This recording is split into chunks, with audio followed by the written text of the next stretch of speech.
Check one, two, three.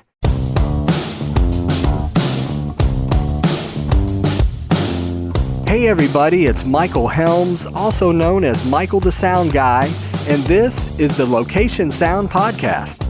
You know, each episode we talk with location sound mixers, boom ops, and other industry pros about the various aspects of recording sound on location, whether it's for feature and independent films, TV commercials, interviews, any time where dialogue from actors is recorded. I started my career in the recording studios in New York City with some of the big artists back in the day, and later on projects for networks like HBO, Sci-Fi Channel, and the Cartoon Network. As time went by, I got out of the studio and began working in production sound. Whether you're a seasoned veteran or just starting out, thanks for joining us.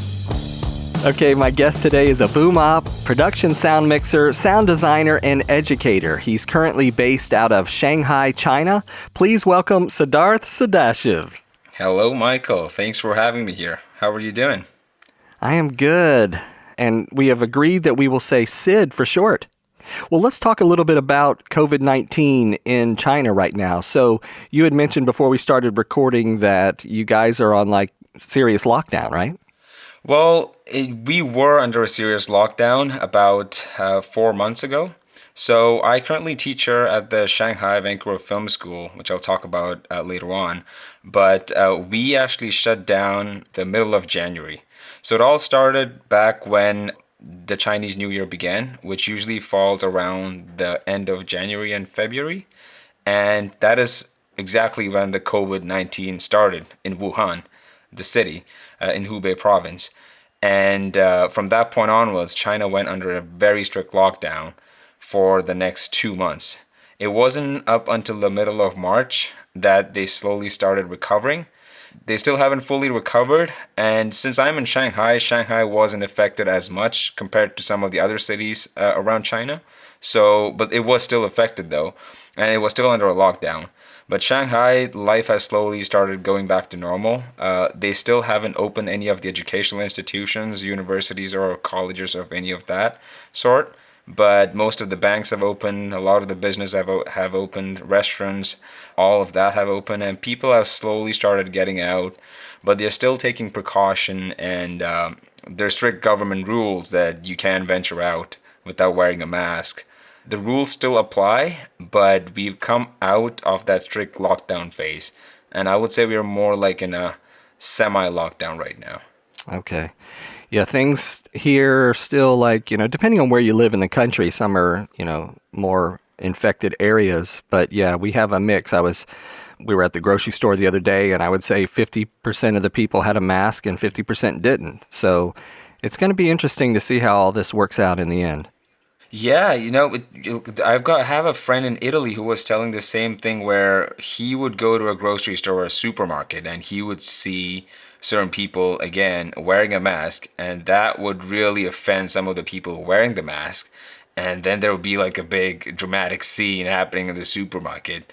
It is crazy, like thinking about, about a year back to where we are at right now. Honestly, it just boggles my mind. Yes, we will see. Yeah, hopefully, things just don't take a turn for the worse from this point. It's already gotten really bad. I just hope we've faced the worst, and from here, it's just an upward curve. It doesn't go down beyond this point. Yeah, I agree. Hopefully there's not going to be a resurgence once everybody starts their life again. So exactly, right? That's the important thing. And I think a lot of the countries, the steps that they're taking is more towards that, what you just said. Well, let's jump right in and talk about when you're working as a production sound mixer on set, what is your usual audio kit? So just kind of give us a rundown of your mics, your mixer, and all of the other equipment you like to use on set. So currently I personally own a Zoom F8 as my main sound mixer. And I also have a pair of, two pairs of the Sennheiser G3, which I use as my lavs. And my go-to shotgun microphone is the Sennheiser MKH-416, the industry standard. It's a solid workhorse. And I also go for the Denecke slate, which is my go-to slate right now. And all of this, I'm just using I don't remember the name, the exact model of the bag. It's the same bag that is made for the F8 by Zoom. So that's the bag that I'm using. But I've been saving up the last couple of years to upgrade to the 888, which just recently came out, because I'm a big fan of the 788T, the sound devices. I'm a huge fan of sound devices, first of all. And I work with a lot of different sound mixers depending upon the show I'm on. Though I do own a Zoom F8N and that's my go-to mixer, if they do have the budget, I would always prefer going for a 633 or a 788. And I kind of juggle between microphones depending upon what scenario, what I'm shooting. So certain shows that I've done, I've gone to rent out different microphones for interiors like the DPAs or the MKH-50s or even the Neumann KMR-82 and also the Shep CMIT or the 416 for the exteriors. So it just depends upon the budget of the show. And otherwise, if they don't have a budget, I usually just stick to whatever I have. But yeah, hopefully in the near future, I think it's high time that I get an upgrade because I've been having this F8 for, I don't know, quite a while now. Okay. Now, you have worked on set recording sound in Canada, India, China. So, first of all, you're my first guest living in China. So, how is working on set in China different than, say, in Canada? So I have worked on a set in China, but what I do in China is actually an instructor. I'm an instructor here, a location sound instructor here at the Shanghai Vancouver Film School. That is what brought me here to China in the first place. But I did recently volunteer for one of those 48-hour kind of film shoots, which was fun. I've never done that before. And a bunch of these indie filmmakers. So Shanghai, if you want me to tell you a little bit about Shanghai, Shanghai has a very, very vibrant indie film community. Beijing is like the film capital of China. Shanghai, industry-wise, it's more catered towards commercials and ad works and indie films. So there's a very vibrant indie film community here, and they reached out asking, hey, we need a sound mixer. I'm like, sure, I teach her and I kind of miss being on set. So let's see how the workflow is in China. And honestly, I don't think I could speak for a different workflow because most of the crew members that I worked with were people from the West, like from the US and from Canada. So it was more like working on a Canadian film set in China. But I do know how they work here in China, how the industry works. First of all, they don't have unions here for sound.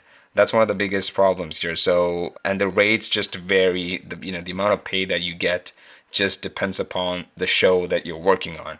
Mostly, I've heard it's a flat rate that you get per day, and they still kind of bargain on that. So the industry is slowly changing, and in fact, that's also one of the reasons why Shanghai Vancouver Film School also came here to kind of bring that North American film standards to China. So everything we teach is also catered towards, having that kind of film standard established here in this film industry. Okay. Now, working on that short film, how was it? I mean, interaction, is it like you said, pretty much similar to what we would do on other sets? For me, the language has never been a problem because I'm originally from India, but I was brought up in Dubai and Oman. And from there, I moved to Canada. And then from Canada, I came here to Shanghai. And in all of these places, for me personally, I've never felt the language was a big problem. I've been that kind of a person who's been easily able to adapt to the setting, even if it was language-wise or culture-wise. So with that in mind, obviously if you have dialogues in Chinese, you still would need a translation for that in the script. But it never really affected me work-wise because at the end of the day, like the way I think of it is movie is a universal language. It doesn't matter what language you're filming. It's a universal language. So every time I go to set, I go with an open mind about, okay, what can I do to get this best possible audio? I'm not thinking about what language the audio is. I'm just thinking about audio as such, and I'm thinking more of the story terms. You know what I mean? So yeah, that's kind of the way I work, and honestly, it wasn't hard at all. Like, we did have challenges on set, but if you're asking me, did I have challenge with the actors in terms of their dialogue and understanding the conversation and actions? No, it was pretty much the same like how we did back in Canada. All right. As a location sound instructor for these students, how has your teaching experience been? Oh, it's been great. It's been incredible, I would say. So I've always had this thing of mentoring someone, not like to teach, but I've never taught in a school before, in an educational institution before. But then this was one of my first experience actually doing a full-time teaching job. And it's actually been incredible. Like, if the film school doesn't have like a huge number of students per class per se, like a university where you have like 45 students that you have to cater to. Ours is more of a specified course type school where we have different programs for film production, for makeup, for writing, for sound. So within sound, we only have currently we have about 11 students enrolled in two different classes. So teaching, it's kind of like a small family, if I would say, and all of them are very passionate students. So the one problem though is in teaching wise is anytime you want to say something more technical, they would need translation because they all speak English, but they're not fluent in their English. They can comprehend, but when you talk about a technical term, for example, if I were to teach isotope and I'm talking about spectral analysis, what is a Chinese translation for spectral analysis? So we always have a full-time teaching assistant who's there with me in my class to translate some of those technical terms. But apart from that challenge, it's been great. And we would do a lot of on-set work and location sound recordings. And it's just great to interact with the students. Okay. Now, recording sound on set, what are the students most surprised to learn? I think for them, first of all, it's trying to get around the whole workflow of how everything works on set. Because these students, most of these students, they come with a master's degree or at least a bachelor's degree in film or media production. So they do understand film, but they haven't worked on a film set. They have a knowledge of film, but they haven't worked on a film set. So I think the first main challenge is for them to understand how every department works and how the entire workflow works. When you come on set, what is the first thing that you do? And as a sound person, what are you supposed to take care of? What are the things you're not supposed to take care of? What are the things you're supposed to do? What are the things you're not supposed to do? Once they kind of understand that, then you can kind of focus your attention more into the actual work. Because the first day, it's always a big mess. We kind of take it in small steps and stages. And every stage, there's a little bit of progress until it comes to a stage where they work as a proper 3-member crew with a sound mixer, a boom operator, and a utility. And they're able to cater to the full show, take care of the entire sound without me being there. So it's just like a progressive learning curve. Well, let's talk a little bit about some of the projects you've worked on, say, when you were in Vancouver. You did a lot of short films and some TV movies. There was one I was looking through on IMDb, and you had, it was Maggies Christmas Miracle, and you were a boom op. Oh, yes, that was actually one of the Hallmark shows. We have these things called Movie of the Week, which is basically a 15-day shoot. And all of those films are just short films that they usually play during Christmas time. And this happened to be during the Christmas time where, there's tons of these MOWs happening all around the city. And I happened to be on one of those film sets. I don't think I was a full-term boom op on that show. I was only covering for another boom op who was there. And for the second half of the shoot, I think I covered for a week. And the other guy covered for the other week. So when I came on set, I honestly didn't know anything about what that film was. I have worked on an MOW before, and I kind of knew how the work goes. It's a very fast-paced environment, and everybody's crunched on time. So it's like go, go, go, go, go. You just don't have time to think. So I knew that's what's going to happen. But then there's one thing where you kind of know what the show is, and when you start from day one and you go with that flow, and then it's a whole nother ball game when you come in between. And then you still have to kind of pace up to whatever speed they're filming in. So that was a bit of a challenge. But then the sound mixer that I worked with, James Snowing, he was a great guy. He's a guy with a lot of experience. And he kind of gave me the freedom to do the things that I wanted to do. Not a lot of the sound mixers or some of the sound mixers that I worked with didn't give me that freedom that way. So James was very reasonable with that. And he kind of let me take my own reins, and he said, okay, Sid, As long as you can get the work done, I'm good with it. You follow your workflow, and I just need a couple of things here and there. That's all it is. But he just gave me the freedom to do it, and it was pretty good. It was a fun crew, first of all, and that's what the one thing that I even tell my students here is always have fun on set. If it's not a fun set, it's not fun to work on set. So this happened to be a fun crew, and it was like this really cheesy Christmas show where they come with these dangling lights, and it's like it looks like a theatrical performance, and it was really nice to watch. It was funny, but it was also this fuzzy, warm Christmas feeling because it was during Christmas time. So yeah, challenge-wise, I don't think apart from that there was not anything big challenging because they were all interior shoots. I think there was one day where we did have an exterior and it was raining, but Vancouver rain is more like mist. You can't call it rain. It's more like mist, and then 10 minutes into the mist, you're just fully drenched. That's just how it works in Vancouver. So yeah. Well, so far out of all the projects you've worked on, is there one that stands out as being your favorite? Oh yes, there was this one feature that I did with the sound mixer named Mark Barry. In fact, I wasn't supposed to work on that project. So the sound mixer, he had another boom operator, and that boom operator was a friend of mine. So he wasn't able to make it. He asked me if I could do it, and I had no idea what the show was. So this was like at least 2 weeks before we started principal photography. So he asked if I could cover for him. I said, sure. What's the show? He said, well, it's a feature. It's called Summer of '84, and it's actually by this three reputed directors who did Turbo Kid, which was a highly acclaimed Canadian film back in the day. This is their second film.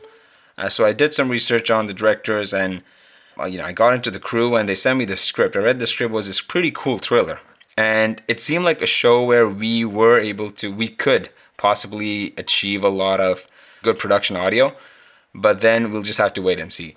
But then the reason why it was my favorite is not just because of the show, it was because of the mixer that I worked with.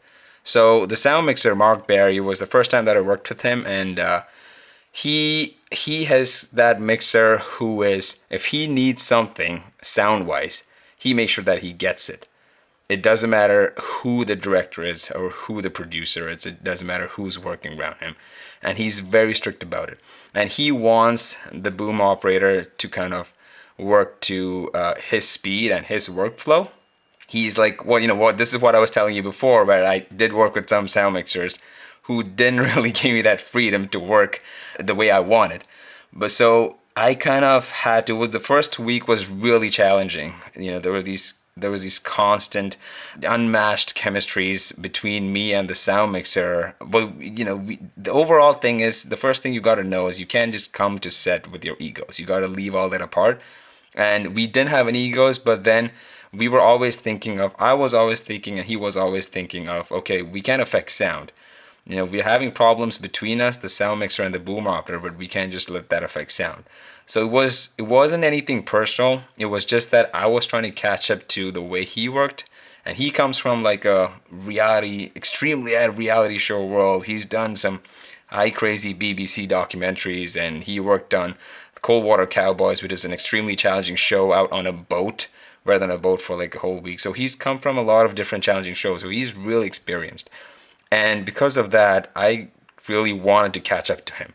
So that was a very challenging thing. And towards the end, he actually made a comment that said, like, the way you progress from where you were at the beginning to where you came to by the end of the show, it's just remarkable. He told me that he's never seen anyone have such a progress in such a short period of time. And we connected well, and he's still one of those favorite sound mixers that I would still work with again. Hopefully if he calls me when I go back to Vancouver. But that was such an interesting show. And there were some cool things that we did. I think there was 1 or 2 days where we had a second boom op who was a senior guy. And that was a really fun thing to do, where we were both kind of playing. It was like we choreographed a dance. You cover this guy, you cover this guy. In between, we swing our poles here, then we come back. You go there, I come here, then I move over there. You hide behind this light, I flag it over here. We really choreographed that, and it was just incredible. That was such a fun show to work on. An amazing crew. And the whole experience with in getting that first challenge of getting acquainted with the sound mixer, that is what made it really fun. Then towards the end, it was just very satisfying, I would say. Okay. Now, do you remember the first film you ever worked on and what you did? Oh, production sound that goes back to India actually. So in India, I was a day call as a boom operator for this regional film industry. So I come from the south of India, from a state called Kerala. So when you talk about India, everybody's only heard about Bollywood. That's the one thing that people know about the film industry in India. But in reality, there's a lot more film industries in India, a lot more regional film industries in India. Obviously, Bollywood is the biggest one, but we also have a lot of different other smaller, or at least a medium-sized film industries in a lot of different states. So the state that I come from, we have an industry called Mollywood, which is still a big industry, if not as big as Bollywood, and they make a lot of regional films, and it's pretty big. They've got big movie stars, some movie stars who's also acted in some of the big films in Bollywood.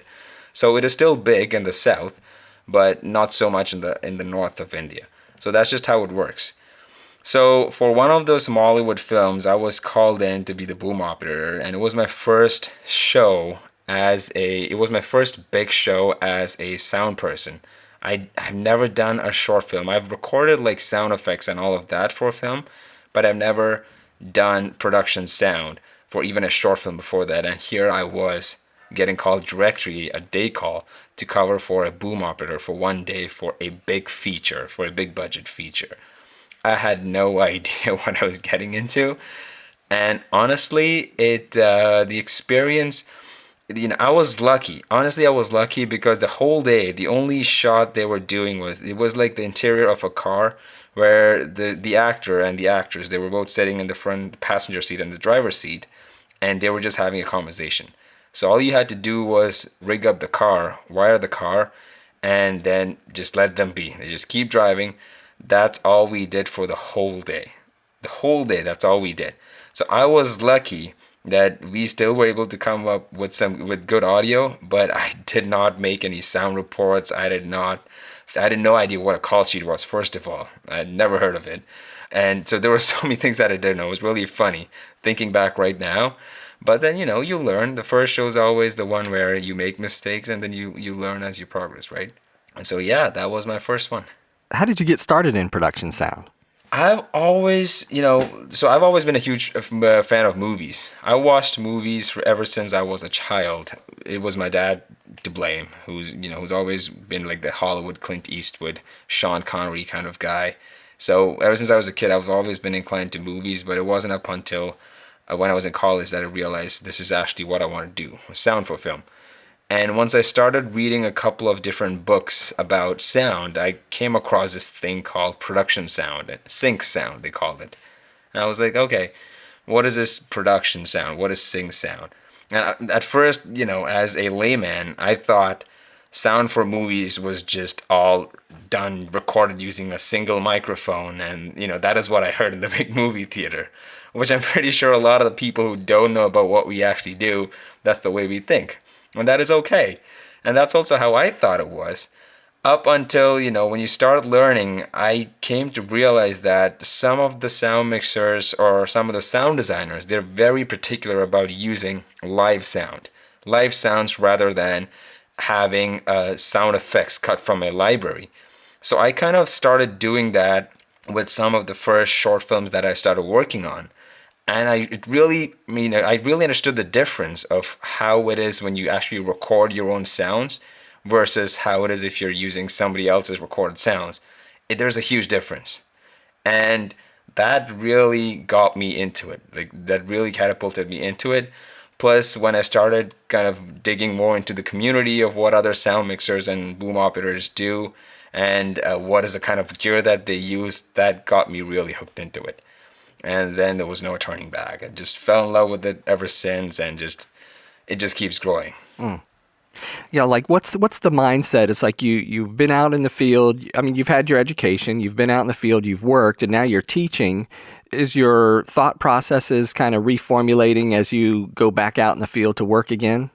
So I still haven't gone back fully into the field yet, but I think the time I have right now when I teach my kids, I take it more of a refresher. It's kind of like that time where you're rejuvenating yourself. You're kind of getting back to your senses. You're getting back to your normal sleep schedules when you're done working with a 13, 14, 16-hour days. But it's still a learning process that's happening on the way, because a lot of the things that you learn in the past, it's one thing that you teach all that to the kids, but then it's also like a refresher for you. Things that you first learn, 7 years back or 6 years back, you're kind of learning all of that again. Plus, you're also learning new things, because now you also get to work on different sets here in the film school, which itself has a whole bunch of different challenges. And you kind of have to, it's funny because I think of it as extra challenging, because when you work on a film set, you are the one who's supposed to solve those problems. But now you have to identify those problems, and you need someone else to solve it for you and make sure they don't screw it up when they solve it. So I think of that as another challenge all by itself, and it's fun at the same time. So learning for me is still happening even when I teach, and I think all of what I'm learning right now would definitely help when I get back into the industry, which would definitely be in sometime in the coming years. Well, definitely soon for sure. And you've been in Shanghai, what, you say 2 years? Oh no, it's only been almost 2 years now. A year and 10 months, I think, to be exact. Okay. Now, are there expendables that you like to use when you're miking talent? A whole bunch of them, actually. I am a huge fan of the Ursa soft circles and the Rycott stickies. Those are my go-to things, and along with the Ursa soft straps, I used to use moleskin tape, which I still do. When I first felt the actual Ursa tapes, it felt a lot more, it's hypoallergenic, first of all, and it felt a lot better than the actual moleskin tape. I've had a bunch of actors tell me that this is so much better than the thing that you used last time. What was that? So I've had a few actors tell me that. So I've been a fan of those Ursa stickies and all of the Ursa Expendables. And we do have some of them here, especially the Ursa straps. We do have some of them here at the film school. I use the vampire clips not too often, as per need. And then Sticky Joe's it's made by a company from the UK. It's called a Sticky Joe's, which is like this double-sided sticky tape. That is also something that I use along with a moleskin tape to wire actors. But usually I just don't have a go-to thing that I can say, oh, this is something that I use on an everyday basis to wire the actors. It just depends upon so many factors, like what is the scene, what is the action, what is the actor wearing, what kind of body type does he have or she have, or what if they have hair, if they don't have hair. So it just depends on so many factors based on which I decide what is the tool or what do I have to use to do it. But I do have a couple of different favorites. That's what I just told you. Did you have any mentors along the way? You mentioned some of those sound people, but tell us if there's anybody that really stood out that helped you along the way. When I was in Vancouver, I was fortunate, even from India, but it was mainly in Vancouver that I can say where a lot of that learning happened. I was fortunate enough to work with a few different sound mixers and a lot of different directors mainly, who have all helped me in a different way. There's something or the other that I've always learned from every single show that I worked on, be it from a sound mixer or even from a camera person. And I take all of that as the real learning. It's not until when you actually get into the field and start working that the real learning happens. When you're in film school, you think this is hard because you're working days and nights. You're trying to churn out those assignments. You're trying to meet deadlines, which is great. That is great because it is kind of a pre-preparation to the real world. But then when you come to the actual world, it's like a whole other ball game. And the good part was that a lot of people were there to help when you asked for it. So that is also one important thing. If you don't ask for it, if you pretend, if you're there to be the know-it-all person, which I've done, I've always been, pushed down. So if you're there and if you're showing the willingness to learn, I've always had people who would help me and teach me, and I've always held that close to heart, and I always taken that as a grateful thing. And even now, even now with the people that I work with here, if there's something that I don't know, just be honest about it and say you don't know and just learn, right? So there were a lot of people. I cannot specifically say there's just one person. There were a few different people who helped me to get to where I am right now. Okay. Plus, I think we do a little bit of self-evaluation. It's like when I'm on set, I do things a certain way, but every now and then I'll let me try something different. And then you assess afterwards, did that work real well? Or I'm not going to do that again. Or, you try different things. And I think we all do that. And so we reinforce things that work well. We reinforce that inside our heads. So. Absolutely. See, that is the thing when you work, especially on set, is that you always have to be an open book. You can't just go with the mindset of, okay, I've done this in the past. I'm going to do this again this time and it's going to work because it worked last 4 times. It's definitely going to work the 5th time. You go with that mindset, that is exactly when it doesn't work. It's just kind of like the Murphy's Law. You've heard of it. So it's just like that, when something has to go bad, it does go bad. And it really applies well on set when you're working on a film set.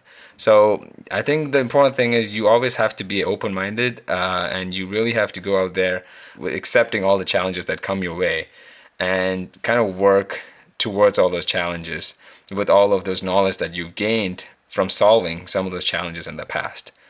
That's just the way I look at it, and it's worked well for me so far. Yeah, and you said a key thing there. It's like this always works until it doesn't, So it doesn't work 100% of the time, but it works. Absolutely, yeah. What's been your worst on-set experience? Okay, so there has been one in particular that I can remember. I haven't had a lot, but there's only been one which was really bad that I don't think I would ever forget it. My ex-girlfriend, she was a makeup artist, and she worked in the industry too, and she was called on for this short film which was going to be shot over a period of 2 weeks, and she had a production meeting. It was not the final production meeting, it was one of the pre-production meetings.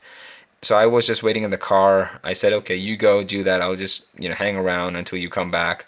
So she goes to the pre-production meeting. She comes back after like 10 minutes with the director and producer, and they were like, hey, so your girlfriend tells me that you're a sound guy. Our sound guy just fell through. He had an emergency.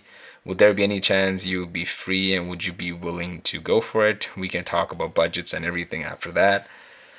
I said sure, and I was free. I had just gotten off a commercial. I did about a day ago, and I was like, sure, why not? And this was when I was starting out too, right after film school. Why not? I took it, and that was the worst decision I think I made. Not because the show, the story, everything was great. The crew was okay. But then what happened was there was this huge miscommunication happening between the cinematographer and the actual camera operator. So the DP would say something about, I want lights here, I want lights there. The camera operator would go, no, if you put the light there. There was this huge miscommunication and a lot of this Cold War kind of atmosphere going on between them. And it just affected the whole production. By the second week, they would take up, I'm not joking when I say this, they would take up like at least 2.5 to 3 hours to light up a single shot. 3 hours to light up a single shot, and we would all be waiting around. And they didn't have the budget to extend the shoot or go over time, so they had to cancel a bunch of different shots. It was just a big mess. They just, the AD, they had no idea what to do by the end. There was nothing that was ordinary towards the end of the shoot, and I was just like, I can't do it anymore. But then you still keep that smile on and you stay on set until the end. That's one thing as well, right? As a sound guy, you can't just put your bad name out there in the beginning itself, and because that will just stay all through your career. At least that's just how I think of it. So I just had to put my smile on, just sit there, wait until these guys resolve their petty fights, and get back on set. That was just terrible. Yeah. Things I learned from that is, you really have to be open to some of that, and you just still have to keep your cool. That is so important because you are working for long hours and it's so easy to get frustrated just like that. So it is so important that you keep your cool and let them do their thing. Just back off. Don't even look there. Just go do your own thing until they finish and they call you back on set, and then you can do your job. Now, if you could go back to the beginning of your career and do something different, how would you change things? Going back, I wish I started sooner with production audio. So I initially started with post. I had my own home studio back in India, which I set up, and I was taking independent projects, mainly short films, and I did take 2 or 3 commercials, and I was also in collaboration with a game studio doing a lot of cinematic trailers, sound for a lot of the cinematic trailers that they were releasing. One thing I would change is if I had to go get into production audio, I could have started that a little bit more sooner. Then a lot of things that I had planned for the coming years, I could have already established that by now. Do you know what I mean? Because I do have a bunch of things I do want to have established in the next couple of years, and I feel like I'm still young. I'm not saying I'm an old guy, but I think I still would have wanted that established by this point had I started sooner. That's the only thing. Apart from that, there's nothing else that I would change with anything that I've learned or the experience that I've gained from India or Canada or be it Shanghai. It's just been an amazing journey so far. Well, what would you tell people that are maybe considering getting into production sound? What kind of advice would you give them? So the first thing you have to know is, like I said, from my experience, you have to start reading and you have to start learning by yourself. Don't wait until you have someone call you. If you are someone who can go to a film school, if you're lucky enough to go to a film school, that is great because you will start learning it from there. But if you're not, don't bother waiting to get hold of a big microphone or an expensive recorder to start recording.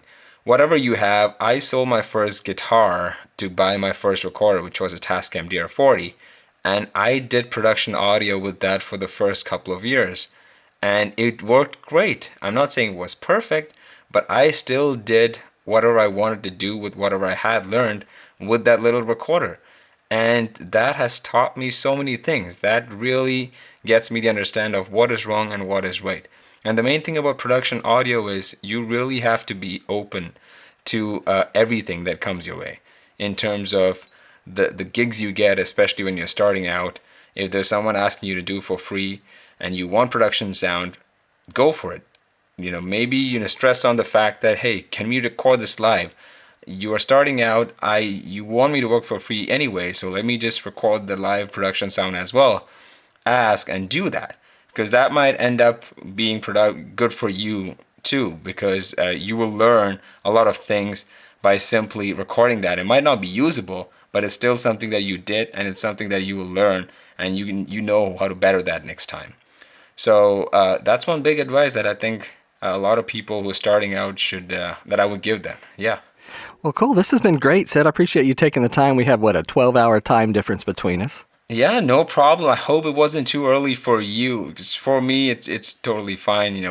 I've got nothing to do tomorrow. We haven't opened our school for, I think, 3 months now, and I don't think we are yet to open until mid-May, probably. You've been teaching the students online? We have, but then, being a film school and especially me teaching location sound, there's only so much you can teach location sound wise online.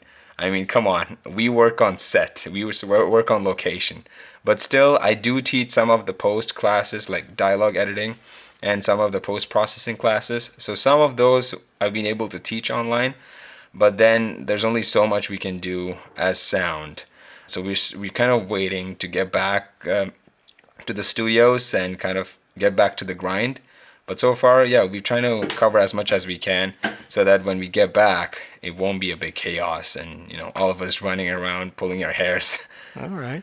Well, if people wanted to reach out and connect with you online, what's the best way to do that? Well, you can find me on Instagram. That is Sid_audio arts. I did have a website, but it's currently under construction. There's so many things that needed updation. And also, I would soon be starting a page for my production audio. I'm going to be starting a separate page on Instagram. Or I don't use Facebook that much. I wouldn't recommend that. But you can find me on Instagram, sid_audio_arts. And also in China, because we don't have any of the Google services, there's no WhatsApp, there is no Facebook, and there's no Instagram even. So I always have to go through a VPN to access those. So, but if you do have WeChat, you can add me as Sid Sadashiv. That is SIDSADASHIV. You can find me on WeChat with that ID as well. That's cool. And we have to thank Larry Williams Jr. because he's the one that connected us. Thank you so much to Larry as well. I did recently have an interview with him for my students, and it was such a great talk. He was able to share a lot of information with us too. So thank you, Larry, for connecting us, and really good to meet you, Michael. Absolutely. Yeah, it's been a pleasure. Well, Sid, thanks for being on the show. I want to say thanks to Siddharth Sadashiv. Thank you so much for having me. And I'd like to say thanks to everyone for listening. If you have questions or would like us to discuss a particular topic, email us at locationsoundpodcast@gmail.com. Please subscribe to the podcast and leave us a review. We're available on Apple Podcast, Google Podcast, Spotify, Pandora, iHeartRadio, Stitcher, and on your favorite podcast app. Until next time, remember, sound is half the picture.